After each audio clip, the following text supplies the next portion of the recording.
Hello and welcome to May 1st, 2022. I'm Kurt, and this is my daily Good Life meditation. This is something I do every morning to remind myself of my life objectives and principles. I adjusted the light a little bit. Is that better? There we go. Yesterday, I also think about how I did applying this to yesterday and plan for the coming day. Yesterday was a very full day. Just had so much with Yumiko and I did all of our chores. We went out. We had a really good lunch and had a nice evening. I got a lot of reading done, did a lot of walking, and I made, as a consequence, I earned my criteria. So I did. I get another circle. So I did my video, I did my journal entry, and I read probably at least 16 pages.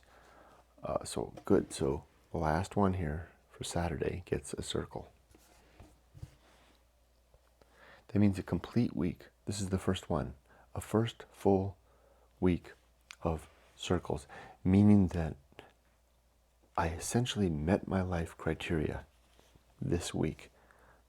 And on my death calendar, I'll get to circle this week with green color.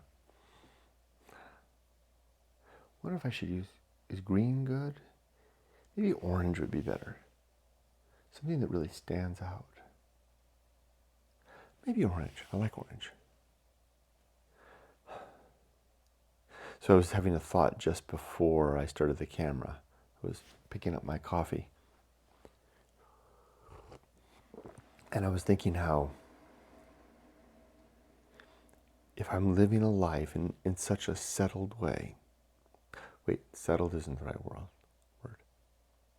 If I'm living life where my criteria is identified and met every week, what kind of position does that place me in?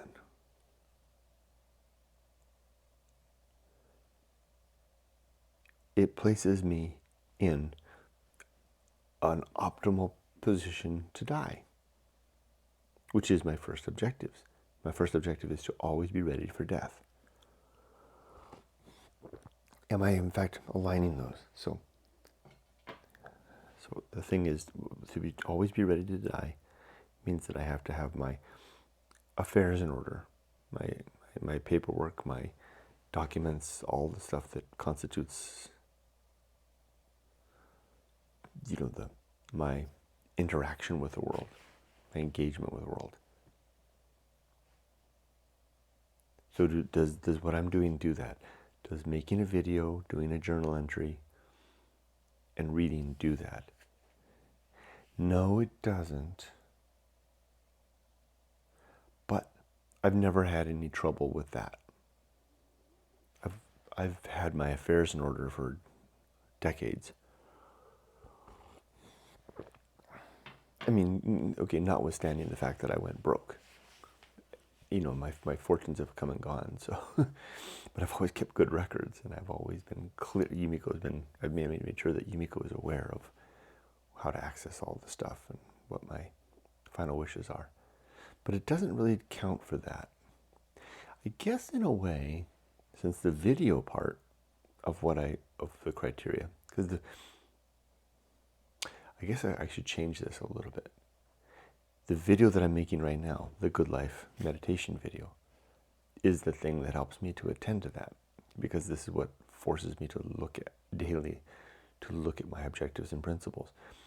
So I'm going to change my criteria a little bit to being not just any video, but this video. I have to make my Good Life video. Unfortunately, that's what I did. I made several other videos this week, but I did make the Good Life video every week. So good. What's my second principle? What's the second part of being always ready to die? It's having my relationships in order. And again, the video does that. The video is the thing that forces me to think about that. And then the last part is my life story and mission in my book, Going Alone Complete, and that is true. So, yeah, I guess then that does resolve correctly with a slight tuning adjustment that the video has to be the Good Life video. Then that puts me in that state. So, what a curious thought. So the thought that was going through my mind dovetails off of a thought that I was talking about in the past week. I've mentioned that someone that I follow on social media, a young man, 34, has been diagnosed with stage 4 cancer, and he most likely won't be here in 5 years or 3 years even. And I was citing that as an instance of the horror show. And then yesterday, Chris, my daughter's boyfriend, supported, used to support engagement, social engagement on LinkedIn for a 30-year-old man, just turned 30, that has been diagnosed with stage 4 lung cancer. And which was sobering. And it was interesting to think that Chris was noting that and pointing that out. And Chris has experienced this. He had a friend when he was in high school at a very young age die of colon cancer. And Chris and I did talk about that over the weekend when he was here. Anyway, so mortality has been on my mind. I think that doing this and meeting my criteria every day not only prepares me for death, which has been on my mind, but readies me to accept death, should death come on its terms. And does it ever come any other way? No, because it can come on our terms if it's suicide. But even then, because I don't believe in free will, it's not our terms. Okay, so it was a good day yesterday. Didn't sleep as well as I could have last night. I stayed up late, and I did get up in the middle of the night. But it's going to be a good day. Well, I'll do my best. Let's do the Good Life meditation. 7 objectives. These are to be always ready to die, as I said, to make good and effective use of time, to develop and maintain good and sound life principles, to cultivate good emotional reactions, to perform good actions, to recognize my true limits and my true opportunities, and to always do just one thing at a time, and to do that thing slowly. And now my 30 principles. These are the principle of war, to fight against what I think is true and what others tell me is true. That's important. That seems important. 2, the principle of reason and the sub-principles of honesty, objectivity, and doubt, which is how I maneuver through life. Number 3 is the homunculus, the suggestion that I don't have a soul, but I do have a little consciousness that I get stuck inside my head for the years and the moments that I'm alive. Number 4 is the Anchorhold, the idea that the homunculus is trapped in my head, that it could of course never get out. At least I have no reason to think it can get out. It's never seemingly got out during my watch so far.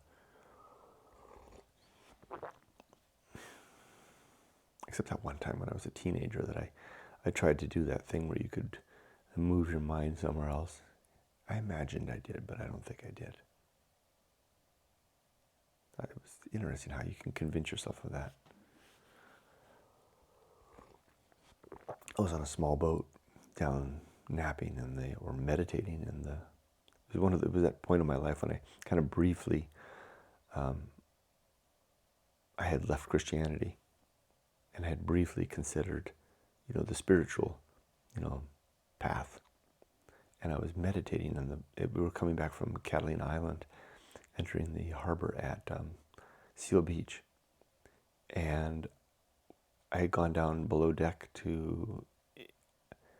I was going to take a nap, but I ended up meditating, kind of laying down, meditating in the cabin down below, in the fore cabin. And in my mind, I pictured myself leaving my body and going out and sitting on the breakwater. It was nighttime. And I watched the boat come into the harbor as I sat on the breakwater, astral me. And I got up and I was so convinced, and I think I told somebody, maybe my brother, what I had done in that kind of a, teenager, kind of a conspiratorial, I saw a ghost type of a frame of mind. It didn't take long, maybe less than an hour, and I had recognized that I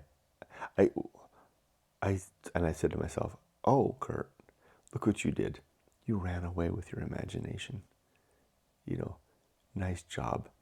I mean, I could hear the sounds of the boat. I could hear the people on the flying bridge talking, and the people in the cabin above talking.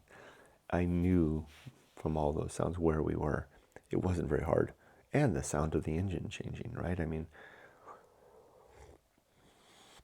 the engine, the RPMs went down as we entered the harbor. I mean, so my mind began to put it all together. I went, "Oh, Kurt, first of all, you weren't asleep. Second of all, you were, in a twilight awareness of everything. You could hear the steady drone of the engine. You could hear people mumbling and talking. You could even hear people clamoring around on deck, walking. I had every opportunity to have clues to suggest when and the timing, because that's the thing that caught me initially, was the timing. It's like I came up on deck and there we were. We'd just come inside the breakwater. And just before I come up on deck, I had been sitting on the rocks of the breakwater. My astral me. Bullshit. I had taken in all the clues about me, and I had simply imagined it. It's funny, that's the same type of moment that I had with Christianity when after I'd given myself to Christ. And it couldn't have been, it was less than 6 months, much less than 6 months, just a mere matter of months. And it was bullshit. This is all made up. People made this up, this whole Christian theology, as a way to make life easier for themselves, to ease their pain or their fears, and as a kind of to avoid the hard work of figuring things out for ourselves, and as a shortcut to community and support. And just like I did with the astral projection thing. I don't think I've ever had any other moment like that since. There hasn't been anything that I've briefly taken the bait, like a bass, nibbling at the bait and swallowing it wholesale and running away with a hook and then managing to spit the hook out. That's what it was like to leave Christianity, and also to throw away this suggestion that I was doing that. No, maybe there was one other, because I had that moment in Japan where I ran away with that idea that I spotted a thing in the woods, which it took me a long time but I eventually cried bullshit for that too. Excuse me. Although that one's a little harder. That one's a little harder because I thought I saw something. I just cry. I'm crying bullshit that the way I described it, that there was actually a black blob flying through the forest. I don't know what I saw. I saw an aberration. For all I know, it could have been a crow. Anyway, how did I get there? Oh, I got there from reason, right? One of my principles in this reason is sub-principles of honesty, objectivity, and doubt. It's the way I want to approach it. That's how I want to do things. I don't want to swallow the hook and just be content with it poking in my mouth for the rest of my life. Wow, really, it really hurts, but wow, look what I get. I get the bait. And I get pulled on the boat. It's going to be great on the boat, I think. It's not great on the boat.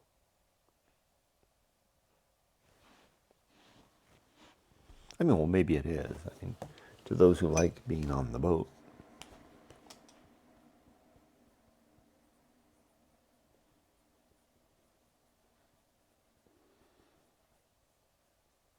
I mean, I know plenty of people who seem to like being on the boat.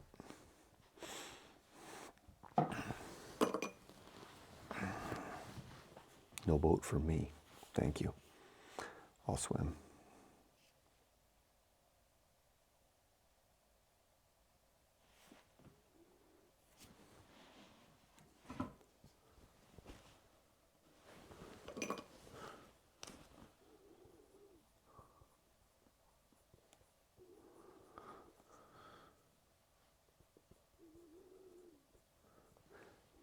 The next principle.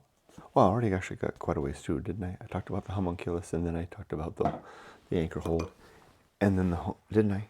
Yeah, the Anchorhold is the seditions. The homunculus is trapped. Yeah, and then the home of good and evil, right and wrong reside in our heads.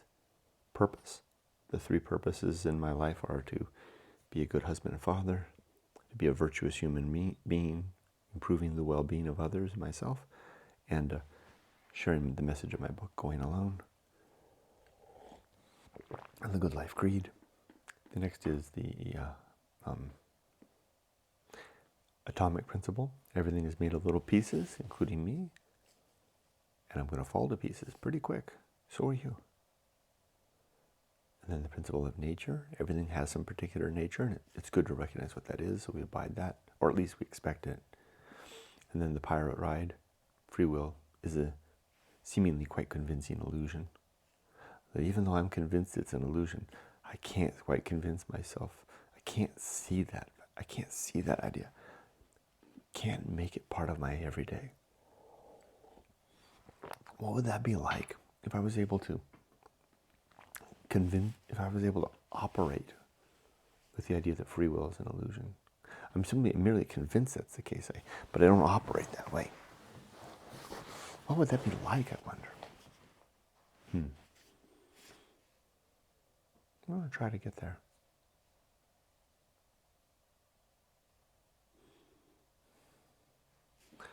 And then maturity and the sub-principles of wisdom and fortitude, which are the approach and the perspective and the way of living that allow us to become mature.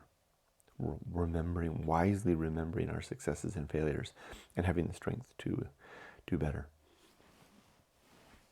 The social principle and the sub-principle of friendship. We are social human beings. So humans are social creatures. We need each other, and friends are a wonderful thing, a wonderful part of the upside of life. The next comes public speaking. As I stutter over the words, to be very careful about what I say, to use clear and concise language and vocabulary, and to never ever gossip. And then distraction. We spend our lives distracting ourselves so that we don't have to see the next principle, the Great Indifference, the seeming emptiness of the universe, the awareness, approaching the awareness, recognizing the awareness that God is, the concept of God is a wishful thought, something that we want to be a balm to hide our responsibility, to mask our responsibilities and our fears, to provide community and a sense of forever. I don't know, overarching, what is it? It's like an overarching presence of love. Quite contrary to the horror show, huh? I guess it's a balm to the horror show. BALM, to the horror show. So that's two principles there. Distraction and agency in the Great Indifference. The next principle is temperance, and the sub-principles of suffering, simplicity, and apathy, which are how we limit our consumption and live a simpler life. And then the principle of the horror show. Life is a chock-full, terrible place. Really just awful things happening all over the place to everybody in our turn, to greater or lesser degrees. If it's not happening now for you and me, it's coming for us. I just have to recognize that fact and make the best life I can in spite of that fact. And then after the horror show comes the Feast of Offal, which is what happens when we get upset and tell the world all about it. And it's what happens when we consume the upset of others who are sharing that with the world. I don't want to do either of those. I want to keep it within me and find other ways to release it. And when others are upset, I don't want to be a spectator. I'll let them finish, and then I'll offer some support and comfort to the best of my ability. Then comes the best seat in the house, to not want to be anyone else, be anywhere else, or be doing anything else, but to be okay with here I am, where I am, what I'm doing, and who I am, all the while striving to get better. A strange balance of settled and moving at the same time. It's like this. Okay, next comes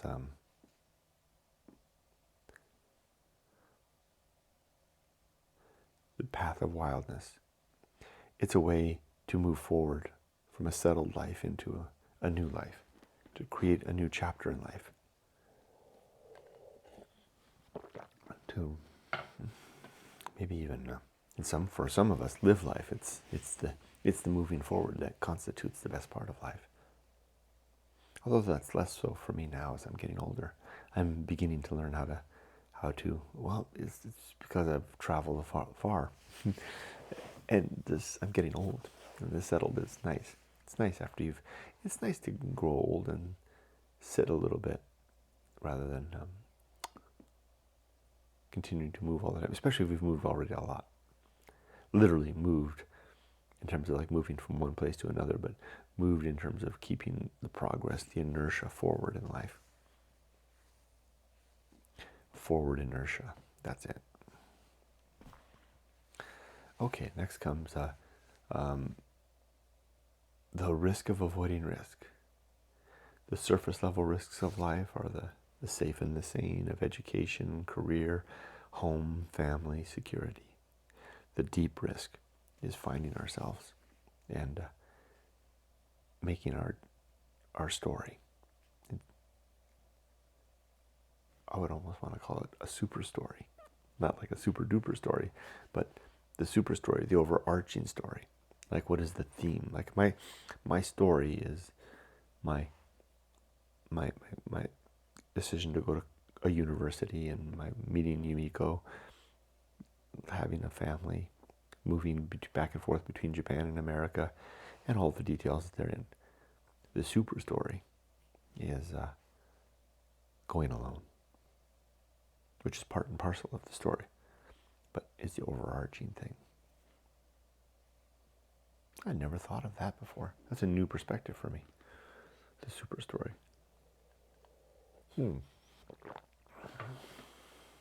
Might have to add that in. The great life adventure and the super story. Yeah, I'll think about that. Next comes sin and no, it wasn't the great life adventure. It was the risk of avoiding risk. Yeah, that's where it belonged. Let me write that down. I might forget about it otherwise. If I make a note, then I'll think about it tomorrow. Super story under risk of avoiding risk. The next comes sin and damnation. 7 sins in my worldview are basically believing things that are untrue, being untrue, and gossip. And categorically, or in an itemized nature, they are falsity, credulity, faith, superstition, dogma, I missed one, and gossip. Authority, and then gossip, yeah. And engaging in any of those things leads us to a state of living a less than optimal life. I call it a sinful life. Not sinning against any deity, but sinning against our best practices. I'm full of them this morning. Sinning against best practices. That's nice. That rings well. The next principle is complete oblivion. If there's no afterlife, if we don't have a soul, all we have is a consciousness that's going to wink out when our blood pressure goes low enough. Then, or even before that, then that means that after death, there's no reunion with anyone we left behind, no reconciliation with the same, and no final justice, because we won't see anybody again. We won't be here. Neither will they. So we better do those things now. Next is the Great Life Adventure, one or more episodes or experiences that really form the nucleus of our life, our story. And Ron, if you're seeing this, I think what you're doing right now is, London is a fine Great Life Adventure, and what you're planning to do and going to Japan seems like another one. I'm glad that you're also thinking about the other part of life, right? Because there is the risk of avoiding risk. There's the risk of going too deep after that deep stuff, and missing the opportunity for the surface level risks of, home and family and spouse, and there's a lot of good in that too. And I'm not talking about good just for our own satisfaction, but in terms of we need to create families. Families are what our species are sustained on, and it's good to participate in that. It's fulfilling. It's a lot of hard work too, like we talked about yesterday. Okay, there we go. Then I talked about the Great Life Adventure. Oh yeah, then the next one is the season of the philosophy, a time to record what we've learned along the way. Keep the journal ready. And then the bullseye aim, striving for the mark and usually missing. The uphill climb, steady climb, keep on moving up. Arena and utility, working on these principles and objectives so that they're always there at the ready. The bull, nothing is enough, a sober suggestion to get by with less. And then lastly, the principle of fun and the sub-principles of hope and retrospect. Looking to have a good time in the here and now, but also remembering to enjoy the anticipation of new life to come. Not like next life, but new parts of this current life. And also the remembrance of the past life. Not like a past life, but just the past times that we've already lived. That's my Good Life Creed. 7 objectives and 30 principles that I use to live a more deliberate, purpose-filled life. Now for today all of our chores are done, but I realized Yumiko had asked me pointedly, do we need to go to Target yesterday? To Costco yesterday. Namely, are we out of chicken for the dogs? And I thought we had some, but we don't. So we have to go to Costco. Also, I think we need to get more paper towels. Yeah, we need to go to Costco. I think that's about it. Otherwise, we can just kind of enjoy the day. I checked. I thought maybe Yumiko and I might go see a movie. There aren't any movies we wanted to see. So maybe we'll just go to Costco. Maybe we'll go out to breakfast this morning, go to Costco, and then have a nice day at home the rest of the day. We'll go over now and I'll read my Bible, Isaiah 28 this morning. I'll read that. Then I'll do my journal entry. Then I'll write in my death calendar. I'll give myself I think I decided it was going to be an orange circle. Maybe green is better. Yeah, maybe green. That's apparently obvious to everybody what green means, right? Good. And then I'll begin my day. Thanks for joining me. Be safe, but not too safe.